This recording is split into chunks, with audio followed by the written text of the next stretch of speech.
تتجافى جنوبهم عن المضاجع يدعون ربهم خوفا وطمعا.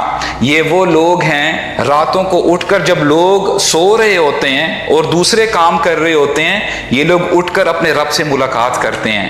اور نماز یہ وہ چیز ہے کہ بندہ اپنے رب سے ملاقات کرتا ہے. الصلاۃ معراج المؤمنین، نماز معراج ہے، ملاقات ہے اپنے رب سے. اور اللہ کرے ہمارے دلوں میں نبی کریم صلی اللہ علیہ وسلم کی ایسی محبت ہو کہ ہم انٹاکسیکیٹڈ ہو جائیں، ہم ان کی محبت میں ہمیں نشہ ہو ان کی محبت کا. اور صحابہ اکرام اپنے نبی سے بڑی محبت کیا کرتے تھے. ایک بدو آتا ہے رسول اللہ کے پاس اور سوال کرتا ہے، یا رسول اللہ، اس شخص کے بارے میں آپ کیا کہیں گے کہ وہ کوشش تو بڑی کرتا ہے کہ اپنے دوستوں کے ساتھ رہتے ہوئے نیکیوں میں آگے آگے رہے، ان کے ساتھ ان کی جو نیکیاں ہیں ان کو میچ کرنے کی کوشش کریں، لیکن سو ٹو سے، یہ میں اپنا پیرافریز کر رہا ہوں، کہ وہ تھوڑا پیچھے رہ جاتا ہے. یعنی ہماری طرح کوئی نالائق بندہ ہوگا، ہم جو ہے اللہ تعالیٰ ہمارے لیے آسانی پیدا فرمائے، تو واٹ وڈ ہیپن کہ آج تو وہ اپنے دوستوں کے ساتھ ہے، اٹھتا بیٹھتا ہے، ان کے ساتھ نمازیں بھی پڑھتا ہے، اچھی باتیں سنتا ہے، لیکن کل اس کے دوست جنت میں چلے جائیں گے اور جنت میں ان کے درجات بہت اونچی ہوں گے. تو اس شخص کا کیا ہوگا؟ حالانکہ اس نے کوشش بڑی کی تھی کہ اپنے دوستوں کے ساتھ رہے. تو رسول اللہ نے جواب دیا، المرء مع من احب. اب جو رسول اللہ نے یہ سٹیٹمنٹ کہی، انس بن مالک یہ سن رہے تھے رضی اللہ عنہ. رسول اللہ نے فرمایا، بندہ قیامت کے دن اس شخص کے ساتھ ہوگا جس سے وہ محبت کیا کرتا تھا. And this is very profound. ہر بندہ اپنے دل میں جھانکے اور یہ دیکھے کہ میں کس سے محبت کرتا ہوں. کیا میرے دل میں فلاں فٹ بال کا جو سٹار ہے اس کی محبت تو نہیں ہے؟ کہیں جو فلاں کرکٹر ہے اس کی محبت تو نہیں ہے؟ کہیں کوئی سیلیبریٹی ہے، کوئی فلم سٹار ہے، اس کی محبت تو نہیں ہے؟ کہیں میرے دل میں مال کی محبت تو نہیں ہے، فیم کی محبت تو نہیں ہے؟ جس کی محبت آپ کے دل میں آج ہے، آپ کو اسی چیز کے ساتھ یا اسی شخص کے ساتھ آپ کو اٹھایا جائے گا. انس بن مالک نے جب یہ نریشن سنی، کہتے ہیں الحمدللہ، کہتے ہیں مجھے آج سکون مل گیا ہے، کیونکہ مجھے یقین ہے مجھے رسول اللہ کے ساتھ شدید محبت ہے. مجھے ابو بکر، عمر، عثمان، علی رضی اللہ عنہم اجمعین کے ساتھ شدید محبت ہے. تو اس کا مطلب یہ ہے کہ آئی ایم آل گڈ. اگر مجھے دنیا میں ان کا ساتھ ملا ہے، انشاءاللہ مجھے آخرت میں بھی ان کا ساتھ ملے گا. اور عمر بن خطاب رضی اللہ عنہ کا ہمیں واقعہ ملتا ہے. صحابہ اکرام جا رہے ہیں رسول اللہ کے ساتھ، اور رسول اللہ صلی اللہ علیہ وسلم نے عمر بن خطاب کا ہاتھ پکڑا ہوا ہے. What an honour. تو عمر بن خطاب ان کے ساتھ جب جا رہے ہوتے ہیں، کہتے ہیں، یا رسول اللہ، انت احب الی من کل شیء الا من نفسی. یا رسول اللہ، آپ مجھے سب سے زیادہ محبوب ہیں میری جان کے بعد. I love myself the most. مجھے اپنی جان بہت عزیز ہے. اب دیکھیں how true he was. وہ چاہتے تو خوش کر سکتے تھے، جیسے ہم اپنے کبھی کبھار کنٹمپریریز کو، اپنے استادوں کو خوش کرنے کی کوشش کرتے ہیں، شیخ یو آر امیزنگ، کیا آپ کا علم ہے، کمال، واہ واہ ماشاء اللہ. تو عمر بن خطاب بڑے ایلیکوینٹ تھے، شاعر تھے، وہ ہم سے زیادہ اچھا جانتے ہیں کہ کیسے دوسروں کو خوش کرنا ہے. لیکن عمر بن خطاب نے سچ بات کہی، اور یہ آج ہمارے لیے فائدہ ہو گیا، امت کے لیے. جب عمر بن خطاب نے یہ کہا تو رسول اللہ صلی اللہ علیہ وسلم نے فرمایا، لا والذی نفسی بیدی حتی اکون احب الیک من نفسک یا عمر. اس ذات کی قسم جس کے ہاتھ میں میری جان ہے، اے عمر، تم تب تک ایمان کے لیول کو پہنچ ہی نہیں سکو گے جب تک کہ میں تمہیں سب سے زیادہ عزیز نہ ہو جاؤں، تمہارے نفس سے زیادہ. تو عمر بن خطاب ہی سٹاپڈ، وہاں پہ رک گئے، اور انہوں نے سوچا. وہ جب اپنے گھر گئے، گھر جا کے کانشیسلی وہ سوچ میں پڑ گئے. کہتے ہیں کہ جو رسول اللہ نے مجھے آج کہا ہے، اس کا کیا مطلب ہے کہ کل کو اگر میں رسول اللہ کے ساتھ ہوتا ہوں اور کوئی دشمن آ کے وار کرنا چاہتا ہے میرے نبی کے اوپر، ان کو ضرر پہنچانا چاہتا ہے، تو مجھے ان کے آگے آنا پڑے گا. I have to protect himself. اگر میری جان چلی جاتی ہے تو جائے. تو یہ مطلب ہے جو رسول اللہ نے فرمایا کہ میرے نبی کی جان کو کچھ نہ ہو، میری جان جاتی ہے تو جائے. عمر بن خطاب اگلے دن آتے ہیں اور کہتے ہیں، یا رسول اللہ، الان واللہ لانت احب الی من نفسی. یا رسول اللہ، خدا کی قسم آپ اب مجھے میری جان سے بھی زیادہ محبوب ہیں. اب یہ انہوں نے خوش کرنے کے لیے نہیں کہا تھا.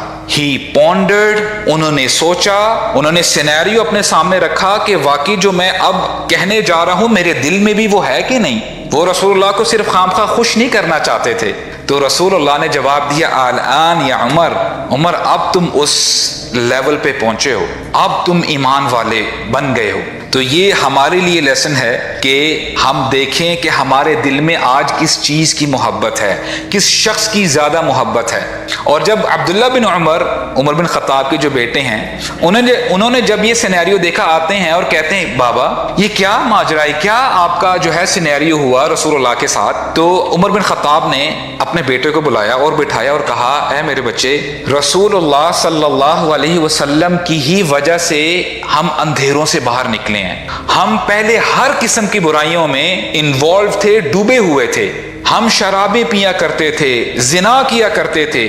رسول اللہ صلی اللہ علیہ وسلم کی وجہ سے ہمیں عزت ملی، ہمیں پتہ چلا کہ انسانیت ہے کیا چیز، اور رسول اللہ صلی اللہ علیہ وسلم کی اتباع کرنے سے ہی ہماری آخرت بھی سنورے گی. تو ہم کیوں نہ اپنی جان کا نذرانہ دیں، ہم کیوں نہ رسول اللہ سے سب سے زیادہ محبت کریں. اور ہمیں ایک اور واقعہ ملتا ہے خبیب رضی اللہ عنہ کا. صحابہ کرام مدینہ میں تھے، رسول اللہ بھی مائگریٹ کر چکے تھے، ہجرت کر چکے تھے. تو خبیب رضی اللہ عنہ اور دوسرے کچھ صحابہ، تقریباً 10 صحابہ تھے، مکہ والوں نے ان کو پکڑ لیا. اور خبیب رضی اللہ عنہ وہ صحابی ہیں کہ غزوہ بدر کے موقع پہ انہوں نے ایک چیف تھا، سردار تھا مکہ کا جس کا نام تھا حارث، انہوں نے اس کو قتل کیا تھا. اب ہوا کیا کہ خبیب رضی اللہ عنہ جب پکڑے جاتے ہیں ان کو مکہ میں لے کے آیا جاتا ہے اور ان کو بیچنے کی کوشش کی جاتی ہے ایز اے سلیو، کہ کون خریدتا ان کو. اب حارث کی جو فیملی تھی، جو ان کے بیٹے تھے، انہوں نے کہا تھا اس شخص کو تو ہمارے پاس لے کے آؤ نا. انہوں نے پرچیز کر لیا خبیب رضی اللہ عنہ کو، اور جب لے کے آئے اس کا مطلب کیا ہے کہ اب خبیب رضی اللہ عنہ ان کی زندگی ابھی بہت تھوڑی باقی ہے، کہ اب وہ بچنے کے چانسز بہت کم ہیں. تو خبیب رضی اللہ عنہ کو انہوں نے باندھا ہوتا ہے. جس دن انہوں نے مقرر کیا ہوتا ہے کہ آج کے دن ہم سب کے سامنے ان کو شہید کریں گے، تو ہوتا کیا ہے، لوگوں کو بلاتے ہیں. لوگ جب اکٹھے ہو جاتے ہیں خبیب رضی اللہ عنہ کو بلایا جاتا ہے اور کہتے ہیں کہ واٹ از یور لاسٹ وش، اپنی آخری خواہش ہے تو بتاؤ. تو کہتے ہیں لیٹ می پرے 2 رکعہ، مجھے 2 رکعت نماز پڑھنے دو. تو پھر جب وہ نماز پڑھتے ہیں، نماز بڑی جلدی پڑھتے ہیں، اور نماز پڑھنے کے بعد کہتے ہیں خدا کی قسم اگر مجھے یہ ڈر نہ ہوتا کہ تم یہ کہہ دیتے کہ اس کو موت کی وجہ سے ڈر لگا ہوا ہے اس لیے اس نے اپنی نماز کو پرولونگ کر لی ہے، لمبا کر لیا ہے، اس لیے میں نے جلدی نماز پڑھی ہے، ادروائز میں اپنی نماز بڑی لمبی پڑھا کرتا ہوں، میرا اپنے رب کے ساتھ بڑا گہرا تعلق ہے. تو ہوتا کیا ہے، اور پھر آخری موقع دیتے ہیں، کہتے ہیں اے خبیب تم اگر اس وقت محمد صلی اللہ علیہ وسلم کو برا کہو، گالی دو، تو ہم تمہیں چھوڑ دیں گے، تمہاری زندگی بخش دیں گے. اور آپ دیکھیں، امیجن کریں کہ یہ واقعہ ہم آج اس لیے سن رہے ہیں کہ ہر بندہ دیکھے، ہر بندے کو اپنی جان بڑی عزیز ہوتی ہے. وہ کہہ سکتے تھے کہ ٹھیک ہے اگر میں ابھی کوئی ایسے کلمات کہہ بھی دیتا ہوں اور بعد میں توبہ استغفار کر لوں گا، اللہ تعالیٰ بڑے غفور الرحیم ہیں.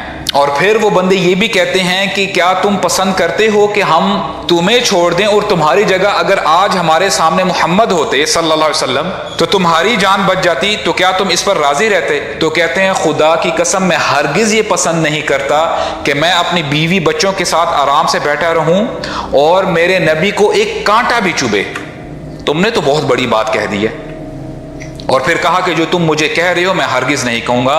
تو سب کے سامنے ان کو شہید کر دیا گیا، ان کو لٹکا دیا گیا، ان کے جسم کے ٹکڑے کر دیے گئے. This is how he gave up his life for the love of رسول اللہ صلی اللہ علیہ وسلم. اور ایک ہمیں واقعہ ملتا ہے اسد رحمہ اللہ کا، اور یہ وہ شخص ہیں جنہوں نے امام مالک کے ساتھ موطا پڑھی. ان کے پاس ایک شخص آتا ہے بڑی ڈیسپریٹ سچویشن میں، کہتا یہ ہے کہ یا شیخ میں بس عجیب و غریب کشمکش میں ہوں، کبھی میرا دل مجھے کہتا ہے کہ میں رسول اللہ سے سب سے زیادہ محبت کرتا ہوں، اور کبھی جو میرے جذبات ہیں، میری خواہشات ہیں، مجھے اپنی طرف ڈرفٹ کر کے لے کے چلی جاتی ہیں. تو میں کہاں پہ سٹینڈ کر رہا ہوں؟ کیا واقعی میں اللہ تعالیٰ سے اور اللہ کے نبی سے محبت کرتا ہوں کہ نہیں کرتا؟ تو شیخ نے سوچا کہ میں آپ اس کو کیسے جو ہے مشکل سے نکالوں. تو اس کو بلاتے ہیں، کہتے ہیں کہ دیکھو ایک سینیریو میں تمہارے سامنے رکھتا ہوں، تصور کرو کہ آج ابھی اس وقت تمہارے سامنے رسول اللہ صلی اللہ علیہ وسلم ہوں، اور اگر کوئی دشمن آ کے ان پر وار کرنا چاہے تو تم کیا ان کو آ کے بچاؤ گے تم اپنی جان کے نذرانہ پیش کرو گے یا رسول اللہ کو نقصان پہنچنے دو گے؟ تو کہتا ہے خدا کی قسم میں رسول اللہ کو کچھ نہیں ہونے دوں گا اور میں ان کے آگے آ جاؤں گا۔ تو شیخ یہ بات سن کے مسکراتے ہیں، کہتے ہیں الحمدللہ، ریلیکس ہو جاؤ، تم رسول اللہ سے محبت کرتے ہو، تمہارے دل میں رسول اللہ کی محبت سب سے زیادہ ایگزسٹ کرتی ہے۔